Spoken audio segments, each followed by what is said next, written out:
Hello everyone. I am sure कि आप में से कई सारे म्यूचुअल फंड्स में इन्वेस्ट कर रहे होंगे और मंथली आप एसआईपीस कर रहे होंगे। एक सर्वे के अकॉर्डिंग जो लोग फाइनेंशियल एक्सपर्ट्स की मदद से इन्वेस्ट नहीं करते उनमें 90% लोग ये कॉमन 5 मिस्टेक जरूर करते हैं।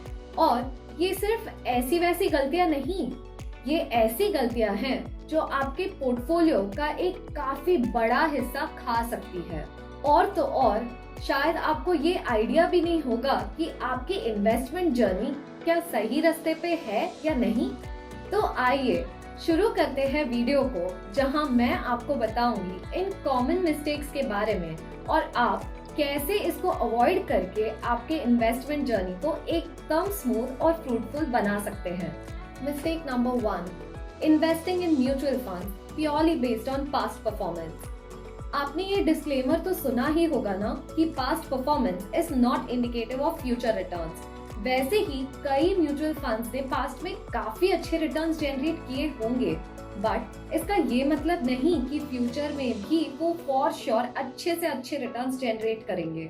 यूजुअली इन्वेस्टर्स यही सोचते हैं कि अगर पास्ट में जो फंड ने 15 to 20% रिटर्न्स जनरेट किए हैं वो फ्यूचर में भी इतना करेंगे, तो उसी में एसआईपी शुरू करते हैं या फिर उसी में इन्वेस्ट कर देते हैं। ठीक है, past performance is one of the parameters to select a scheme, but not the most important one. This is where your financial experts come into the picture.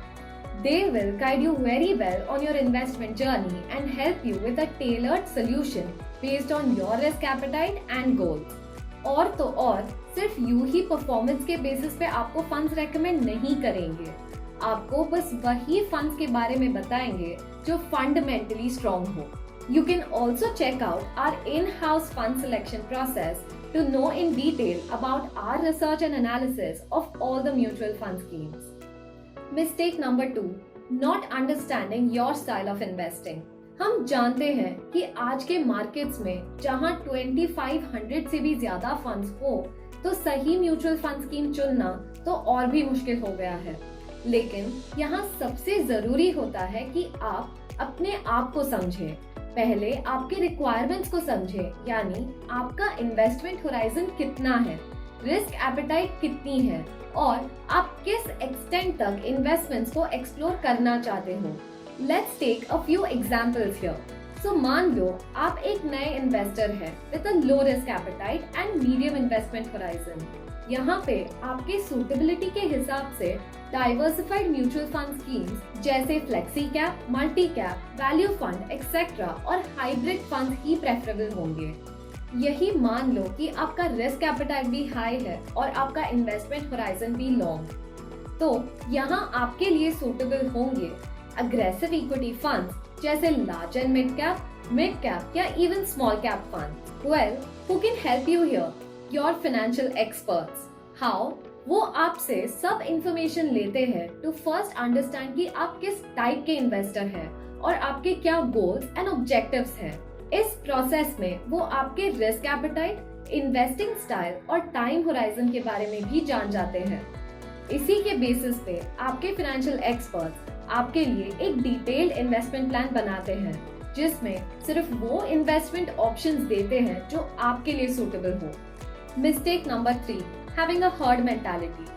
The most common mistake जो हम सब करते हैं, सिर्फ investments में नहीं बल्कि हमारे एवरीडे लाइफ में भी, ये है दूसरों को फॉलो करना।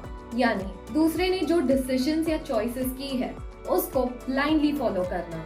जो भी फंड्स हमारा फ्रेंड या फैमिली मेंबर लेता है उसमें बिना कुछ रिसर्च किए खुद भी इन्वेस्ट करना। एक चीज का हमें ध्यान रखना चाहिए कि जो भी आपके रिक्वायरमेंट्स है वो दूसरों से सेम कभी नहीं रहेंगे। आपके शायद लॉन्ग टर्म ऑब्जेक्टिव्स हो और दूसरों के शायद शॉर्ट टर्म या vice versa.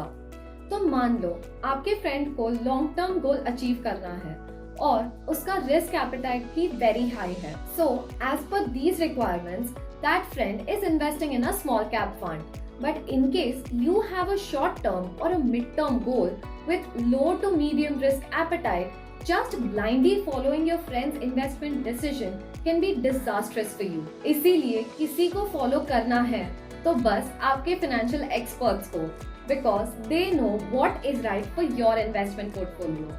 Mistake number 4, not doing a timely portfolio review. Always remember that winners will not always remain winners. जब आप कोई भी गाड़ी खरीदते हो तो टाइम टू टाइम सर्विस तो जरूर कराते हो ना, कि ताकि गाड़ी सही से चले।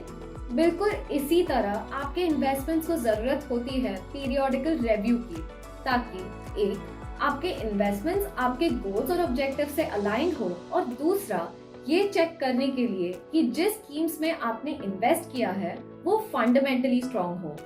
इसी के साथ साथ you should also rebalance your portfolio as and when needed. जब भी ऐसा लगे कि investments are not in line with your goals and objectives, you should actively rebalance your portfolio so that you are able to achieve your goals. But please do not forget about taxation. Portfolio rebalancing में taxation का भी angle आता है. So it's very important to check कि rebalance करते समय आपको कितना tax लगेगा. Sounds थोड़ा complicated ना? This is where again your financial experts play a very important role. Mistake number 5. Panicking and redeeming during short-term fluctuations. Mutual funds का thumb rule ही यही होता है कि they are meant for long-term investments. एक चीज को हमें मान के चलना चाहिए कि मार्केट्स कभी भी स्टेबल नहीं रहेंगे, या मार्केट्स कभी एक ही डायरेक्शन में नहीं जाएगी। अगर मार्केट्स कंटिन्यूअसली बढ़ रही है तो एक करेक्शन आने के हाई चांसेस है, और यही अगर मार्केट्स कंटिन्यूअसली गिर रही है तो रिकवरी तो जरूर होगी। मोर ओवर इस चीज को समझना चाहिए आपको कि इंडिया का ग्रोथ स्टोरी काफी स्ट्रॉन्ग है। लॉन्ग टर्म यानी अगले 10 से 15 सालों में मार्केट्स नए पीक्स अचीव करेंगे एंड इन्वेस्टमेंट ग्रोथ का काफी ज्यादा पोटेंशियल है। शॉर्ट टर्म फ्लक्चुएशंस को देखकर आपको कभी भी SIP स्टॉप या इन्वेस्टमेंट्स रिडीम नहीं करना चाहिए। जाहिर सी बात है, आपकी मेहनत की ही कमाई है आखिरकार। मार्केट में थोड़ा करेक्शन देखते ही घबराहट तो जरूर होगी। यहाँ आपकी मदद आपके फाइनेंशियल एक्सपर्ट्स ही कर सकते हैं। वो आपको टाइम टू टाइम एडवाइस देंगे कि इन्वेस्टमेंट्स को कब तक होल्ड करना चाहिए, कब रिडीम करना चाहिए, etcetera. Now let's take a look at 3 individuals, Rishabh, Rehan and Ram, and their actions during the COVID-19 pandemic. जब मार्केट्स मार्च 2020 में क्रैश हुई, इन 3 इन्वेस्टर्स ने कैसे रिएक्ट किया और उनके पोर्टफोलियो में क्या इम्पैक्ट आया, आइए देखते हैं। ऋषभ पोर्टफोलियो में लॉसेस देखकर घबरा गया और उसने सारी इन्वेस्टमेंट्स रिडीम कर दिए, जिसकी वजह से उसके पोर्टफोलियो में 12% का लॉस हुआ था। रेहान ने SIP स्टॉप कर दी लेकिन अपने इन्वेस्टमेंट्स बनाए रखी, जिस कारण उसके पोर्टफोलियो ने 20% रिटर्न्स जनरेट किए। राम ने अपनी फाइनेंशियल एक्सपर्ट की बात मानते हुए पेशेंटली SIP कंटिन्यू की, which led to his portfolio generating a 51% return. इससे आप समझ सकते हैं कि इन्वेस्टमेंट्स में पेशेंस और कामनेस कितना इम्पोर्टेंट होता है। हम गलतियों से ही सीखते हैं, लेकिन फाइनेंशियल एक्सपर्ट्स हमें इन गलतियों से बचा सकते हैं और सारी चीजें सिखा सकते हैं। But some mistakes can cause a huge dent on your investment journey, which can cause you to fall short from achieving your goals and objectives. So, अब किस बात का इंतजार है? Get your financial expert today to avoid making all these 5 mistakes that would affect your wealth creation journey and will guide you towards a fruitful investment journey.